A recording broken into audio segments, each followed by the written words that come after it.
মানেবন্ধন থেকেই মূলত শুরু হয়েছে সিঙ্গালীলা জাতীয় উদ্যান। এটি মূলত পাহাড় পর্বতের শুরু অংশ। সবুজ এই উদ্যানের মধ্য দিয়ে পাহাড় কেটে কোনো রকম একটা পথ তৈরি করা হয়েছে। সেই পথ ধরেই আমাদের ল্যান্ড রোভার গাড়ি চলছে।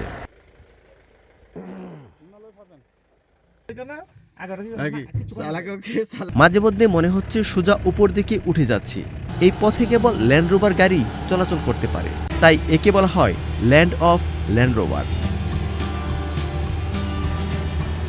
চলতি পথে কম করে হলেও 7টি চেকপোস্টে থামতে হবে। Indian army, BSF, police, local security, নানা রকম নিরাপত্তা চাদর অতিক্রম করতে হবে।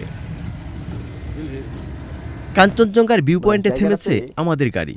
এই জায়গাটাতে যে বাতাস বইছে, এত রোদ আর এত বাতাস, মানে ঠান্ডায় টেকা যাচ্ছে না।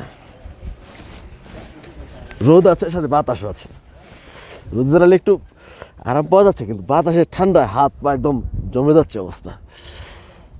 কাঞ্চনজঙ্ঘার ভিউ পয়েন্ট আর কি বলবো, মানে আমার আর বলার ভাষা নেই। এই ভিউ পয়েন্ট এটা দেখার পর পৃথিবীটা যে কেমন, আর সেটা দেখার জন্য অন্তত এখানে একবার হলেও আসা উচিত। মানে কয়েকটা দেশ এখানে একত্রিত হয়েছে: ভারত, নেপাল, ভুটান, চীন।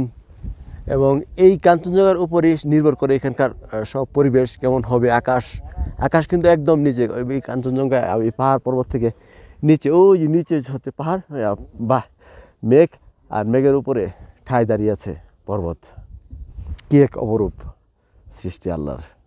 অনেকগুলো পয়েন্ট আছে সামনে, সব কটাই দেখবো। আপাতত প্রথম ভিউ পয়েন্ট, এখান থেকে চলে যাচ্ছি। প্রচণ্ড ঠান্ডা পরিবেশ। নেক্সট ভিউ পয়েন্টের জন্য আসলে যত যাব তত ভালো লাগবে, তত বেশি পরিবেশের পরিবর্তন হবে, আবহাওয়ার পরিবর্তন হবে। সব কিছুই আপনাদের সাথে শেয়ার করতে থাকবো।